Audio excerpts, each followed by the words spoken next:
ભગવાનને અર્પણ કરાયેલું દાન શ્રદ્ધાનો સૌથી પવિત્ર વિશ્વાસ, પરંતુ જો એ જ દાનમાં ગોટાળો થવાનો આરોપ સામે આવે તો અયોધ્યાના રામ મંદિરના ચઢાવા સાથે જોડાયેલા કથિત ચોરીકાંડમાં તપાસ આગળ વધી રહી છે।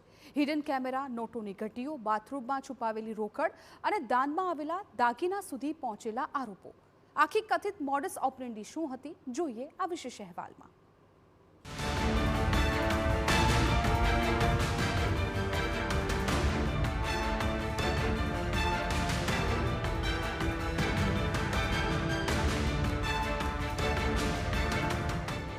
રામલલ્લાના ચઢાવા પર ચોરીનો આરોપ। હિડન કેમેરામાં કેદ થયો ખેલ।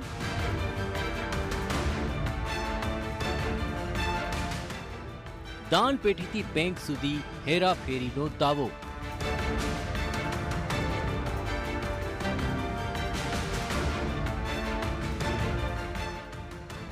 આખરે કેવી રીતે ખુલ્યું રહસ્ય?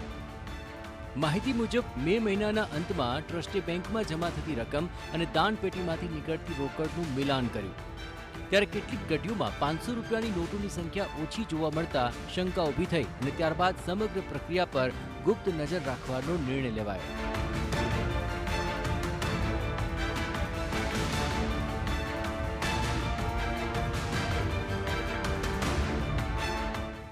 હિડન કેમેરામાં કથિત ખેલ।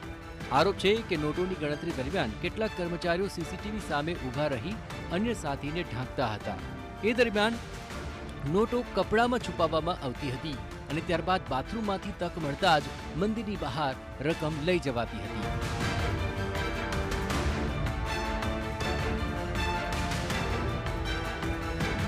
બેંક સુધીની કથિત હેરાફેરી તપાસમાં સામે આવી છે અને આરોપ એ પણ સામે આવ્યો કે કેટલીક ઘટીઓમાં વધારાની નોટો મૂકી વાઉચર તૈયાર કરાતા હતા।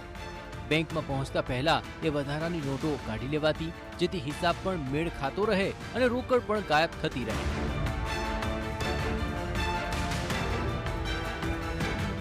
જોકે દાગીના પણ શું નિશાને હતા તે પણ તપાસમાં સામે આવ્યું છે।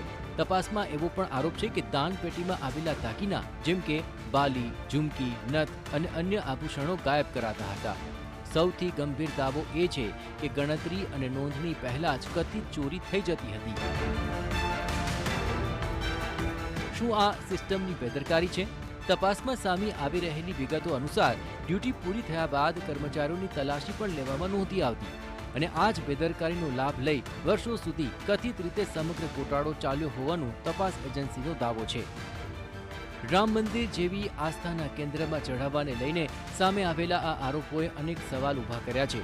જોકે કેસની તપાસ હજુ ચાલુ છે અને અંતિમ સત્ય કોર્ટ તથા તપાસ પૂર્ણ થયા બાદ જ સામે આવશે।